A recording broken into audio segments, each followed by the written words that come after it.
Good morning, YouTube. This is Tennessee Hillbilly in the Philippines this morning. It's August the 27th, approximately 8:30 in the morning. I haven't made a video in a while, but I have now. We've sold our house. We are trying to get out of Cavite. Anyone that's watched any of my videos know how much I love the Philippine traffic. Every time I go out, I almost have an accident. Someone tries to almost hits me. A motorcycle pulls in front of me and almost hit it. I've had enough. My wife heard it enough and she just said to hell with it, and she put her house up for sale and she sold it. With my blessings, we're moving to Pangasinan. If we ever get out of this modified community quarantine. Last week or 2 weeks ago, Manila went on ECQ, which is the toughest of the quarantine rules. Cavite had been on general ECQ, general community quarantine, which is just about we can do anything. Our cases load is not high, but they put us on modified, which what that did is that Pangasinan is not allowing anyone that unless they are on GCQ into their province, which is good. If you think about it, you know that they're trying to protect their people and not letting people that come into areas that are so high with the COVID get in and spread it. This morning on the news, I seen where Pangasinan has got a 600 and something new cases, where when we went 3 weeks ago, they didn't have any that we know of. People walk around without any mask. They did wear face shields inside the mall or inside where people where a lot of people was at, but outside of the malls and places like that, no masks, no face shields. People were living lives like it did 2 years ago. But anyway, here we are. We're trying to move. Judith, my wife, has been packing up stuff. She's got she has a truck lined up to move us, which will do all the heavy lifting, which is good for me. My number one thing is I cannot make it up them steps anymore. It's just my knees are gone. I need to go to America to see my American doctors to see what can be done to help me and my knees some. I bought different kinds of knee pads, knee braces, but the ones I bought did relieve some of the pain of my patella. From what I understand, if you secure your patella and it don't move, that'll stop most of your pain. But mine is they just don't work climbing up the steps. In the middle of the night, there's so much pain, and sometimes I wake up and it just hurts so bad. But anyway, good things is that, I sit here, I listen to a vlogger about, would you leave the Philippines if you had $1 million? I would probably go back and see my grandchildren a lot more. I haven't seen them now in over a year, and I didn't get to see them very much. My son sold my car while I was over here, so I had no transportation, and I had to rely on other people to do things for me, which first time in my life I ever had to do that. But that's a whole different story. But if I had $1 million, that'd be the first thing I'd do. I'd go see my grandchildren and buy me a car. Buy me an RV is what I want, because I sold my house, 2 years ago. I don't have a home to go back to. I don't want to buy a home over there. There's too much responsibility. If you don't have somebody living in the home, they don't want to insure it. You don't have insurance, it burns down, then you're out. Property in America right now is selling like hotcakes, so very hard to do. But as a family, we're doing great here. The kids, they got finished all their modems. The boy, he had computer school. which I'm so glad that's over, because now we can control his phone more, because before he had to have his phone to go to school. And I love my little Filipino son, but he cannot control the use of that phone whatsoever. Our little girl, I give her one of my phones that only good for internet, and she almost got the same way, but I had a nice long talk with her, and now she gets to use it Saturday and Sunday, and that's it. She doesn't complain, she doesn't ask, because if they ask, we don't give it to them, we just hold the phone back a couple of more days, period. I'll be glad to move. Pangasinan, the house has no stairs, much, much bigger. We have a huge lot. I can grow a garden if I can get somebody to help me turn the soil. And we have a huge, huge productive mango tree in our backyard. I can see us now sitting out there, Judith, eating them mangoes, and bagan, which is dried shrimp, baby shrimp. Oh, I can't stand it because of the smell, but that's okay. If she likes it, that's fine with me. My wife is so good to me, I have no complaints whatsoever. You know, she takes care of me better than anything in this world. I mean, I'm healthy. I've quit drinking. I haven't had a drink in about 6 months now. You know, I pray to God every day that I be more like Him, and I can be a good example of a father and a Christian, so my children will grow up that way. And I see that it's happening. You know, I drank all my life, and just one day, my little girl, she said something about me drinking. I poured a whole bottle of vodka out, and that was it, no more. And if God's with me, I'll never touch another drop. I tell you, and us moving, we're going to rent a house over there. We're not going to buy another one. To me, now that I've experienced this was probably a mistake buying this house. But when we were looking, I thought that was the best way to go. I thought I was still an American. Buy a house. You know, that's what you want to do in America. You buy your house, you get it paid off, you're set up for life. Here, you know, if you buy a house, you can rent one a lot cheaper than you can buy one. And I thought when we bought this house, it needed so much work, I was getting a hell of a deal. Well, there is no deals. People don't have money to buy a house, so it's not like America. You go in, you buy it, you fix it up, you put money in it, and you think, oh God, I can make, $50,000, $60,000. You're lucky if you can make a couple of thousand. But that's fine and dandy. We're okay. We made a little money on this house. We're carrying the loan contract, so we're making money off the interest. The lady said she's going to pay it off early, but I've said that all my life on everything that I borrowed money for, and I've only done it one time. So if she makes the monthly payments, we'll make our profit. If she don't make the payments, we'll take the house back. We got a good, solid contract. We're paying a lawyer to draw the contract up to make it airtight. That if she doesn't make the payments, we'll take it back. And I'm sorry. I pray that she does. I pray that she has a good life with this home. It's been good for us. I'll miss it when we leave. Okay, I've got my second vaccine shot. I got it on Tuesday. But, of course, there has to be excitement. It's just like the drivers in the Philippines. They cannot wait. They see you pull in front of them or get ahead of them.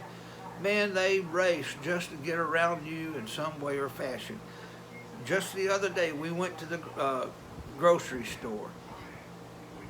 I was backing into a parking spot, and the parking spots are tight.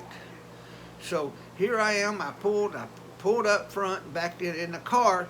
Could not wait until I get in the parking spot. She had to try. She liked inches to smash in the front of our car.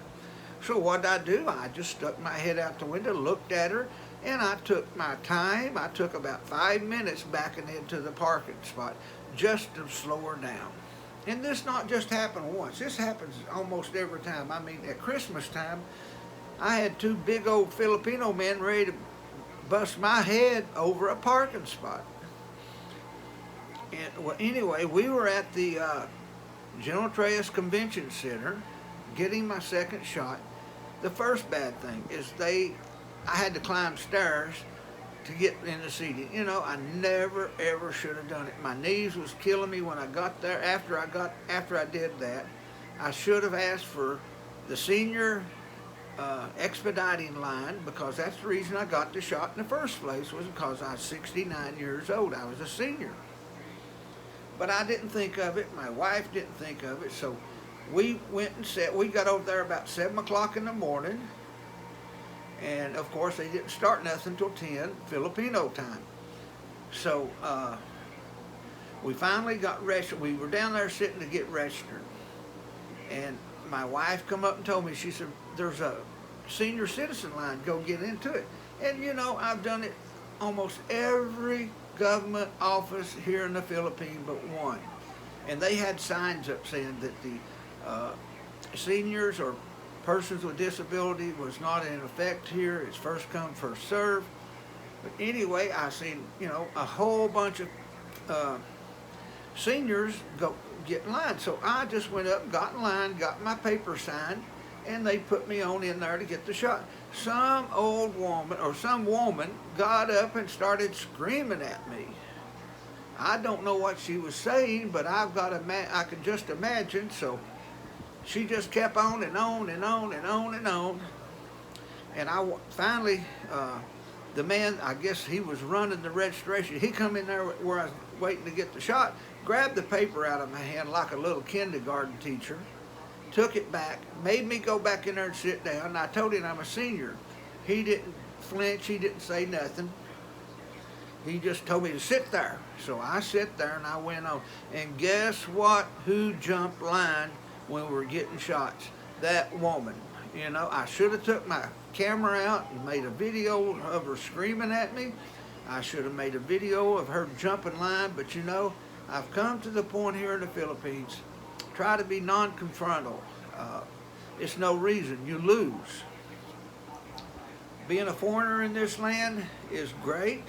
You have many, many people love you. But there's some people here that don't like you being here, but they think that you're trying to be better than them. But you know what? Myself, what I try to do is I try to follow the rules. If there's a senior line, I get into it. Now I go to the grocery store, their senior line is full of young people that don't give a damn. So, you know, I don't go into the senior line at the grocery store. They don't care. They just jump in front of you. But anyway, that old lady just yak, yak, yak, yak, yak, yak, yak. Judith, she come over, my blood pressure shot up.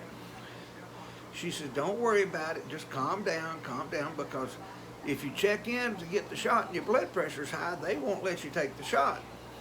Well, that morning I took 60 milligrams of my blood pressure medicine to get my blood pressure down where I could take the shot anyway. But, you know, when I get confronted like that, I do get upset. It upsets me. I feel like I was treated badly. I should have said more, but I got my shot. I'm happy. I'm very happy that I got it. I'm very happy that the Philippines give me the opportunity to get a shot that was given to them by the American government. And now I want to talk about the American side. Last night, as Judith and I was going to bed, she says, oh, did you see this post from so-and-so? I said, no, I blocked him because he kept on calling me names, calling me a sheep because I was following the rules here and that I was going to get the vaccine. He would just call me names. I would, you know, wouldn't talk to him. Then he would send me another message calling me names again. So I finally blocked him. I don't need that kind of crap. He made a big old long statement that no way in any form or fashion that he would conform to take the vaccine. You know, if he didn't lost his job or if he couldn't go into places, that's okay with him. You know, and I thought, What if your kids, what if your wife, what if your parents get sick with this? Is that okay? You know, I knew his daddy. His daddy was a very, very good friend of mine. And his daddy would have took the shot to protect his grandchildren. I know his daddy. I know his daddy's wife. They're good people, and they're good, godly people. And this boy is supposed to be some kind of a leader in the Catholic Church where he goes. And a leader in a Catholic church, or any kind of church, would not do that. I mean, I guess he wants to say how much freedom he's losing or protecting his rights. What about the rights of other people? We will not get through this pandemic unless we all work together. I'm not saying this shot is the best thing in the world, but if I get the COVID now, I pray that it's not bad enough that I can survive. It's a 97% recovery rate. That's good. Well, how about the other 3%? You know, I see people going to the hospital and they beg people. They get sick, they put on ventilators, and then they send out messages, please get your shots. Don't go through what I went. And they pass away. You know, and all it took, especially in America, if you want the shot, it's there. You can get you can pick out which one you want. Myself, I got AstraZeneca. It's a UK shot, and my wife has been trying for the last 2 months here. She's went online and put her name in General Trace, and it just she never gets caught. Well, she finally, her brother told her, he put his name on in Tracy, which is a neighboring town, and he got his authorization the next day. Well, Judah said to heck with it, because that's where her vote is. Her voter's ID is Tracy. So she went ahead and registered over there, and last night or yesterday she received a confirmation that she was registered to get the shot, to look for her name to be on the list and then come there. It will probably be ChinaVac, but any vaccine's better than none. You know, when all this started, I give China, oh, I won't do this, I won't do that. You know, I really thought it was a conspiracy, but now that I've seen it, I've been living through it since February 2020. I want it over.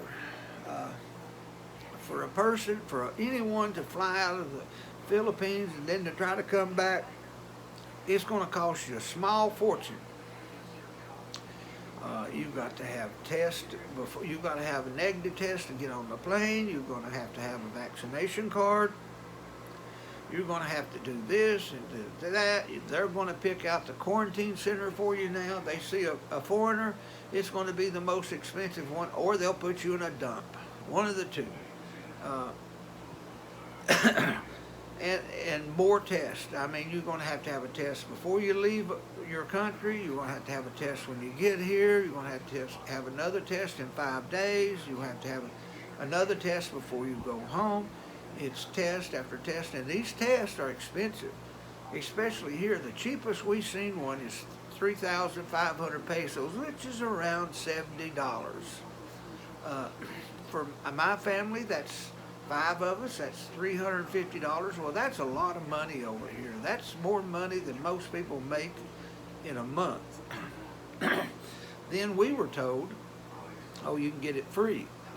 So I'm not going to put, well, I'll put it out, that information. We were told if you go to the Barangay, they have free tests. You just have to make an appointment and get it, because we're going to have a negative PCR test, which is a swab test, to go into Pangasinan when we move. And that's all of us. Even though I have a vaccination card, we have to have the negative PCR test, which is okay with me. Again, these people are trying their best to keep the COVID out of their province. And that's good for me. I want to move. I want to get moved. I want to get everything set up. The house is big enough. We've even got an extra bedroom I can turn into my office, where I can put all my junk out. People don't come and, oh, clean this up, clean this up. The kids will each have a bedroom. The girls will share one, which is okay. And the boy, we're going to put him either back there in that room where the office is at, or we'll put him in the other big bedroom. It's really up to him how good he is. We're going to have to buy a bed for him. Uh, and that's, that I think that's the only big thing that we're going to have to buy, because we're taking all of our furniture. When I get over there, I tried to buy Judith a big brand new stove for our wedding anniversary, which is September the 8th, through Lasada. All I got was fake sellers. Fake sellers. They would say offered it for a cheap price, but then let you go until a week to 10 days after you're supposed to be delivered. So, oh, it's not in stock. No, it was a false advertisement. But then they send you a message to contact them through Viber or WhatsApp, and they order it that way. Well, I will not pay nobody until I see what I bought, because Lasada, it's the same way. I always get COD on big items. That way, if it's not what it's advertised, I'll send it back without any problem. So, that's the thing I want to do, because my wife is a heck of a cook, and what we have is one of these little Filipino stoves. It's barely big enough to put a turkey in, and the stove top don't work no more, so we bought a stove top, a brand new stove top. The oven still works, but if the stove top is quit, I expect the oven will quit soon too. We've had it about, 6-7 years now, so we got our money's worth out of it.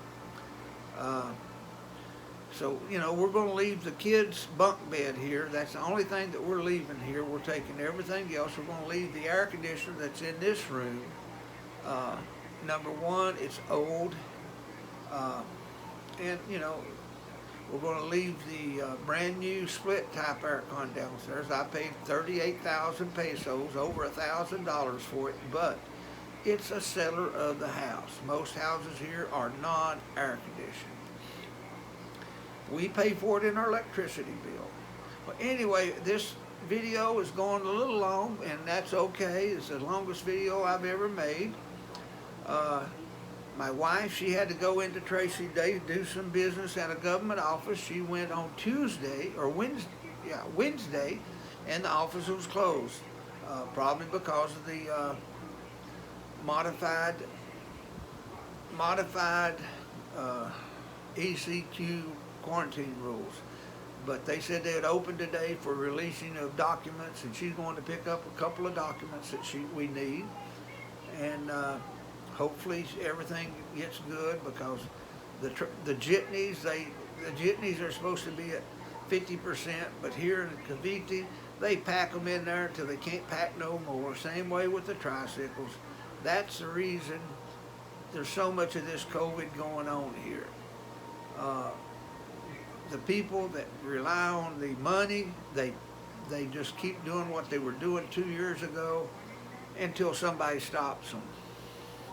It's just like the traffic enforcers. If traffic enforcers would enforce the traffic laws, there would not be so many laws broken. It is horrible. Horrible, horrible, horrible. We were coming from the dentist office Monday, and here there is no stop signs. Unless there's a traffic enforcer at that intersection, it's whoever's got a big enough balls to go first. So I go, and a big panel truck almost hits me right in front of the traffic enforcer. Maybe he should have got me, I don't know. But you know what they were doing? They were standing in the shade playing with their damn phones. I was at the dentist's office. The dental assistant, the assistant helping the dentist, what was he doing? Playing with his damn phones. What were the people doing at the vaccination site? Playing with their phones. God, if it was me, I'd take the damn phones away from them, throw them in the trash, and just dare them. I says, you want to keep your job, you put the phones up and not touch them until you get off of your work. That's the way I was when I was a boss in construction. You want to keep your phones, that's fine, but if I see them, they're going in the trash. the job site was at my time. I pay you, you pay to work, not to play with the phone.